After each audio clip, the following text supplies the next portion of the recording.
Está con nosotros la doctora Falconi Salazar. Ella realmente es muy especial para nosotros y para mucha gente. He tratado de revisar su información. Primero, porque atiende a niños. Segundo, el tema de las personas con discapacidad. Ella nos los va a contar. Bienvenido, doctora Edith Falconi. Muchas gracias por la invitación. Buenos días para todos los radioescuchas. Buenos días para todos ustedes. Doctora, la primera pregunta, que de hecho es curiosidad nuestra. ¿Vocación? ¿Herencia de familia? ¿Qué es lo que lleva a dedicarse a atender de manera, digamos, especial a niños y sobre todo a niños con discapacidad? Sí, es cierto. Mi mamá ha sido docente de educación inicial. Siempre estuve con ella, acompañándola en sus clases y me gustaba mucho, ¿no? El tipo de atención que ella tenía, que ella brindaba, cómo lo hacía prácticamente jugando. Entonces, mi mamá ha sido un ejemplo de vida. De pronto, cuando ya estudié en el colegio y quise elegir una carrera, me llamaba mucho lo que era la parte de medicina, odontología, pero a la vez también me gustaba mucho la parte de educación inicial y educación especial. Entonces, en el momento de elegir, decidí por ser odontóloga, pero con el objetivo de poder ser odontóloga para pacientes muy pequeños, para pacientes niños. Cuando ya estaba en la carrera, tuve la oportunidad de poder rotar, hacer una de mis rotaciones. Yo estudié en la Universidad Nacional Mayor de San Marcos. Tuvimos la oportunidad de poder rotar en un centro de atención para niños con discapacidad, para un centro de rehabilitación. Había todo tipo de terapias, sumamente equipado, terapia de lenguaje, sensorio motriz, terapia físicas, todo tipo de terapias. Muy bonito el centro, pero no había odontólogo. Revisé la boca de esos niños, yo aún era alumna, revisé la boca de todos esos niños y su boca estaba en estado terrible. Entonces, desde ese momento, imagínese usted, en el año 85, más o menos aproximadamente, revisé la boca de todos esos niños y estaban en una condición paupérrima. Mi objetivo de ese momento, dije, bueno, no solamente voy a atender niños, voy a atender personas con discapacidad, niños con discapacidad. En ese momento mi objetivo era niños con discapacidad. Conforme he ido avanzando, estudiando, porque primero tenía que estudiar cursos, terminado odontología, estudié cursos de educación inicial, de educación especial. Luego, como no había la especialidad en nuestro país de odontología para pacientes especiales, que es toda una especialidad, que afuera, en el extranjero, está reconocido hace más de 50 años como especialidad. Entonces pude hacer esos cursos aquí de educación especial y empecé a desarrollar estrategias para poder llegar hacia ellos y poder introducirlos en el mundo de la odontología. He luchado, se puede decir, bueno, he hecho estudios también, algunos estudios afuera, pero he luchado para que se reconozca a la especialidad en odontología. Es así que desde el año 2007 ya tenemos como especialidad lo que es odontología, odontoestomatología para pacientes especiales. Lastimosamente, solo una universidad lo tiene como especialidad. ¿Cuál es? La Universidad Cayetano Heredia. Yo he sido docente de la Universidad Cayetano Heredia hasta hace 4 años. Luego ya me estoy dedicando mucho más en forma profunda a mis programas de atención en salud, que es lo que estoy haciendo, que es lo que de pronto me apasiona muchísimo más. Lo que pasa es que es una carrera en que si nosotros vamos a ver o querer visualizar que vamos a generar mucho dinero, no lo vamos a hacer. Pero más que nada es esa emoción que nos puede hacer sentir el poder trabajar con nuestros niños y ver que realmente estamos obteniendo resultados. Usted me ha contestado ampliamente, obviamente, a la pregunta, doctora. Era mi primera curiosidad, lo reitero, luego de revisar la información del trabajo que usted desarrolla, y de hecho cualquiera piensa y dice, bueno, niños requiere una formación especial para atenderlos. Discapacidad es aún más complicado todavía. Mucho más complicado. Porque vamos a un niño con una discapacidad mental, a un niño con autismo u otros, esperar las reacciones de ellos. Entonces, ahora pasemos a conocer, Daisy, no sé si tú tienes una pregunta, pero porque veo que quieres preguntar hace rato, ¿no? Sobre el conocer la labor de la doctora, porque luego queremos entrar al tema del desarrollo del programa, ¿no? Así Así es, doctora, buenos días. El tema es, usted me dice, no es rentable, ¿no? Si un profesional que estudia una carrera es para encontrar un buen trabajo y tener mucha rentabilidad económica, ¿cuántos odontólogos más con esta especialidad hay ya en nuestro país que se dediquen a atender personas con discapacidad y pequeños? En todo nuestro país, máximo llegamos a 15. Máximo llegamos a 15. 15. Somos muy pocos los especialistas. Muy buscaditos. Pero fíjate, 15 profesionales frente a, de acuerdo al censo último del INEI, estamos hablando de más de 1.600.000 personas con discapacidad en el Perú. Es decir, es menos de ¿cuánto? Del cero, este es el 0.035%. Pero esa es una gran preocupación, Rómulo, doctora. Aquí para las universidades, ¿no? Deberían ponerle mucha oreja a esta nota y empezar a abrir las carreras especializadas en odontología para personas con discapacidad. Si solo hay Cayetano Heredia, otras instituciones también deberían ponerlo ahí en práctica. Pero claro, está muy vinculado a la vocación, ¿ah? Bueno, eso, de hecho, o sea, Está de muy hecho la vinculado. vocación está de por medio. Usted ha hecho una precisión, Daisy, generalmente estudian para ganar plata. Bueno, hay dos formas de verlo, pues, ¿no? Hay gente que su preocupación es la plata y va donde está la plata, pero hay otros profesionales que es por vocación. La mayoría de profesionales en odontología eligen especializarse en ortodoncia, en estética, en implantes, ¿no? Que son lo que es más remunerativo. Claro, no digo que esté mal, bueno, de pronto es su vocación, o sea, no digo que esté mal, pero sin embargo, muchos de nuestros pacientes también van a requerir este tipo de tratamientos. Una vez que nosotros hemos avanzado con nuestro paciente niño y llega a una edad de adolescencia y de adultez, probablemente necesitemos hacer también ese tipo de tratamiento, y eso es lo que estoy ahora actualmente en las universidades, el poder hacerles entender que no solamente deberíamos de tener como especialidad, de pronto, bueno, vayamos un poco más bajo, vayamos al pregrado, introduzcamos esa asignatura dentro de lo que es el pregrado, como están haciendo otras universidades en Latinoamérica. En Latinoamérica ya lo tienen como un curso aparte, porque no es lo mismo trabajar con un niño con una capacidad mental promedio o superior que un niño con una capacidad mental de repente de una forma inferior. Y con un adulto, es más, con un adulto, generalmente mis pacientes me dicen, doctora, he ido 5 o 6 consultorios, nunca nadie me puede atender, nunca nadie me quiere entender. Me piden siempre que vaya a un especialista. ¿Dónde encuentro al especialista? Hasta allí, que felizmente me dieron su dirección. Allí el detalle, doctora. Si de por sí para nosotros que nos consideramos normales es un tanto temeroso o fastidioso ir a un consultorio odontológico, ¿cómo se hace para atender a las personas que tienen autismo, por ejemplo, que no entienden mucho las cosas?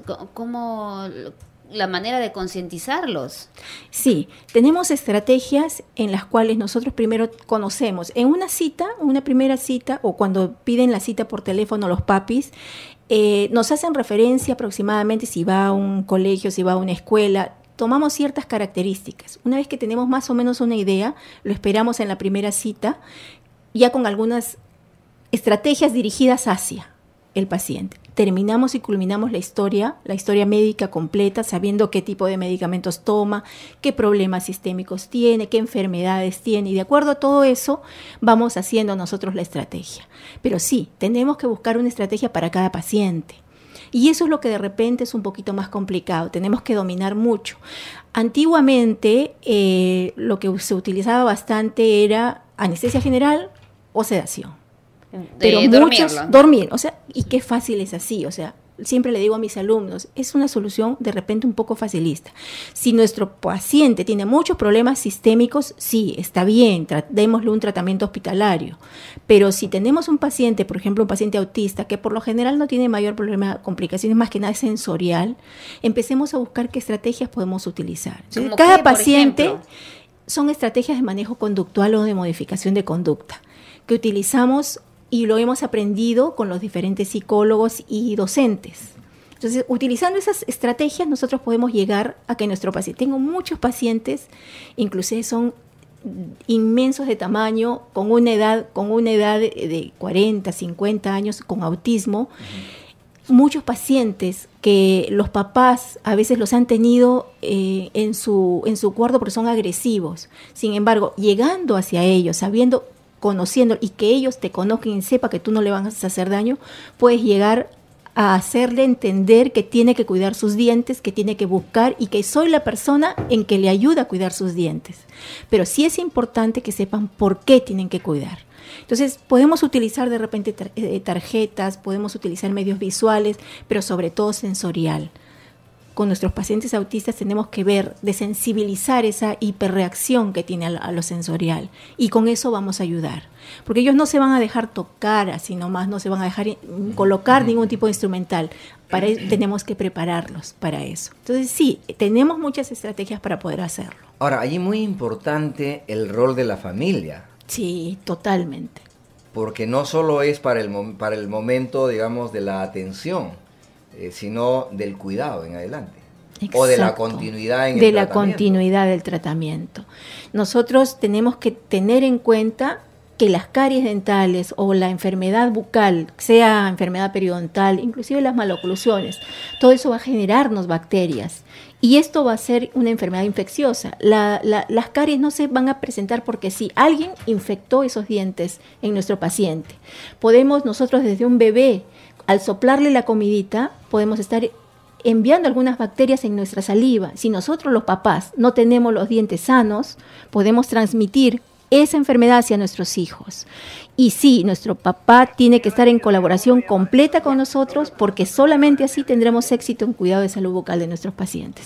Ahora, estoy pensando en un paciente que tiene la discapacidad del oído, ¿no? Uh-huh. ¿Cómo reacciona? Si bien es cierto, por el tema del oído ya no habla, eso lo sabemos, ¿no es cierto? Pero entonces tendrán otras formas de expresar su molestia. Exacto. Para cada discapacidad tenemos ciertas estrategias para cada discapacidad, que muchas veces pueden ser combinadas, ¿no? En el caso, por ejemplo, de una discapacidad auditiva, nosotros tenemos que ser mucho más visuales. Y lo bueno es que nuestros sonidos del consultorio dental, que son un poco fuertes, en ese caso, bueno, van a estar minimizados. Pero sobre todo tenemos que ayudar en el dolor, que no sientan dolor. Tenemos que evitar que sientan dolor.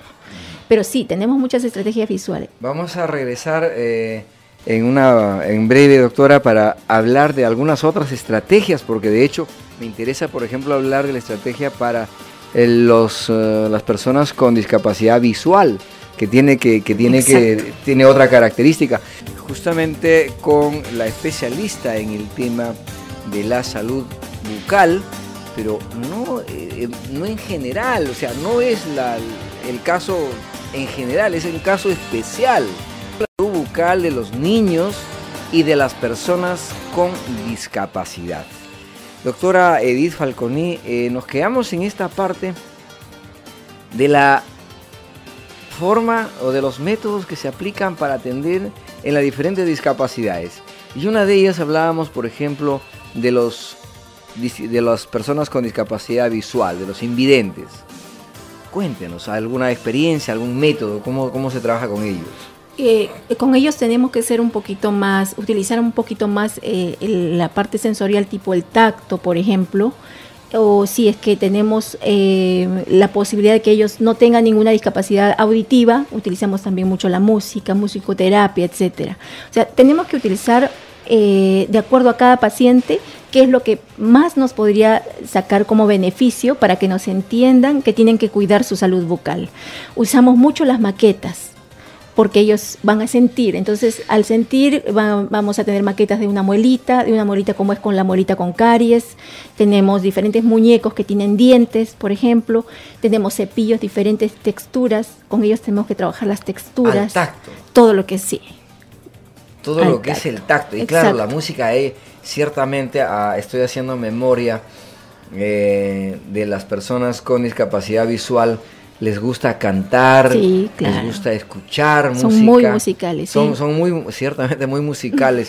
Ahora, a estas tareas que usted desarrolla, doctora, ¿alguna institución del Estado, alguna institución que promueve, digamos, el bienestar de las personas con discapacidad, se ha acercado o está trabajando con ellos? Nosotros hemos formado una asociación, los especialistas hemos formado una asociación justo desde el año 2007, cuando se reconoce ya como especialidad, y hemos formado la Sociedad Peruana de Odontoestomatología de Pacientes Especiales. Somos una sociedad científica reconocida por el Colegio Odontológico del Perú, reconocida mundialmente por la International Association for Disability and Oral Health, la cual probablemente yo pueda viajar dando mi experiencia con el trabajo que estamos haciendo. Es un trabajo en bebés. Si me lo he presentado la investigación, probablemente viaje a Alemania en octubre para presentar este trabajo. Lo importante aquí es que nosotros, al formar nuestra asociación, estamos dando una parte de nuestro dinero para poder solventar los programas de atención. O sea, no hemos pedido donaciones, no somos una ONG, somos una sociedad científica que está reconocida porque trabajamos también preparando a los demás odontólogos, damos clases para poder preparar a los demás. Hacemos diplomados en convenio con algunas universidades. Actualmente estoy dictando un diplomado con una universidad en México.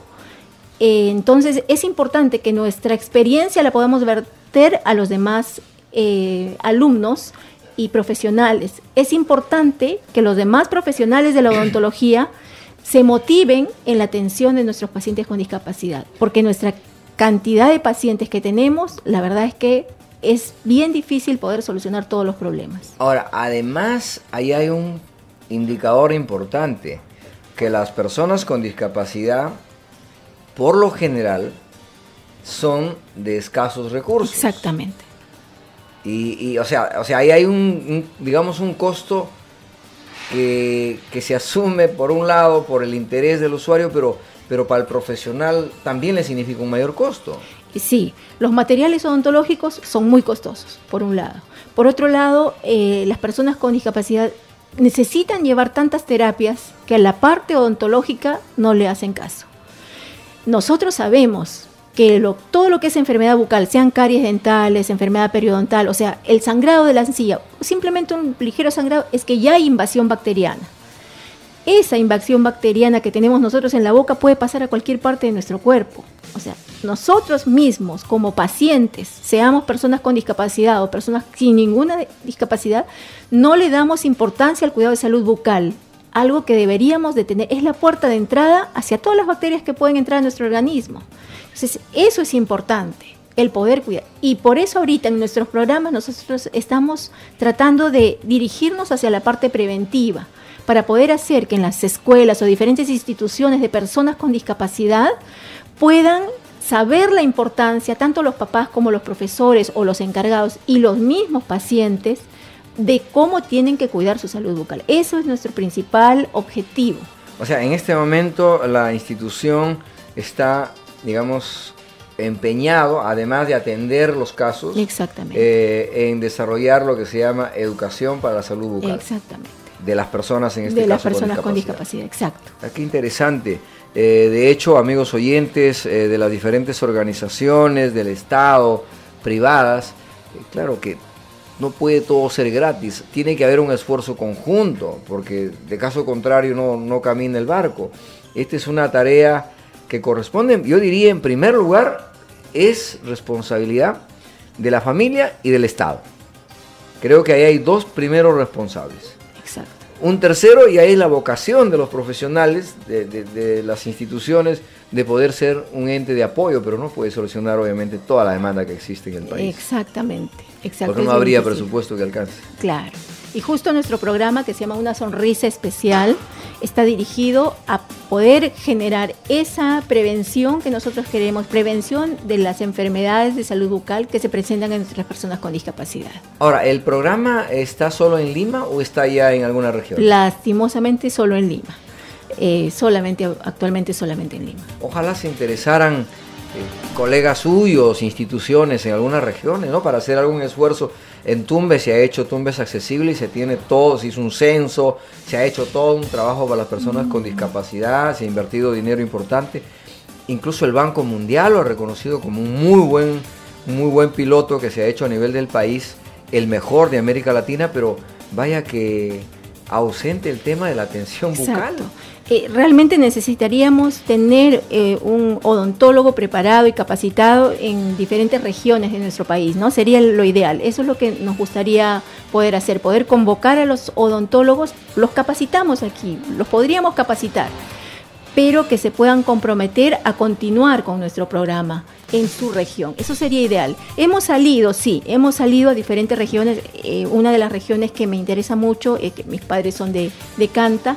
Entonces he ido y voy a ir nuevamente para ver todos los chicos de la región puedan estar libres de caries dental, ¿no? Ese es nuestro objetivo. Pero también he estado en Chiclayo hace 2 o 3 años aproximadamente. También hemos estado ahí, se está sembrando ya esa semillita para que pueda crecer y podamos tener el programa. Pero sí, realmente quisiéramos que todas las regiones puedan tener sus propios odontólogos capacitados para poder seguir y continuar promoviendo la salud bucal. Este es un trabajo, realmente este es un apostolado por atender a los niños y a las personas con discapacidad. Ojalá los funcionarios del gobierno regional de Piura, el presidente Javier Atkins, están allá desarrollando el modelo Tumbes, están haciendo todo un trabajo, todo un censo, todo un plan para las personas con discapacidad. Ojalá incorporaran, por ejemplo, esta participación, ¿no? Nos escuchan en Piura, ya tenemos muy buena sintonía en todo el norte del país, y si en este momento algunos de ustedes nos están escuchando que son médicos o que son políticos, pero que tienen este sentimiento de ayudar a los demás, acérquense y propónganle que la doctora, obviamente con gusto, podrá contestarlos. Totalmente. ¿En qué teléfono podrían ubicarle, doctora? 99-64-32-938. De verdad, ese es el teléfono donde pueden coordinar cualquier consulta, cualquier coordinación para nuestras regiones. Yo, desde Pymes Perú, puedo decir que nos vamos a sumar, doctora, a apoyar, a difundir lo más que se puede, porque esta es una parte de expresión social, de ayuda, de sentido humano. Creo que felicito que la ciencia esté justamente a la voluntad del servicio también a los demás. Le agradezco muchísimo por acompañarnos esta mañana.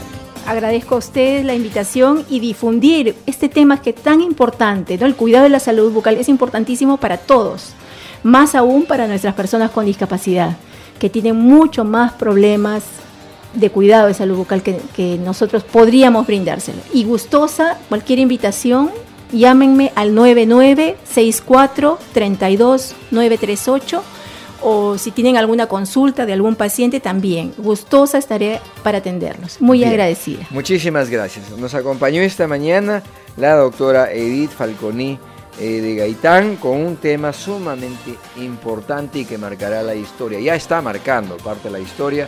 Nosotros nos sumaremos para que esto siga construyéndose en bien de las personas, en este caso con discapacidad, como abordamos todos los martes.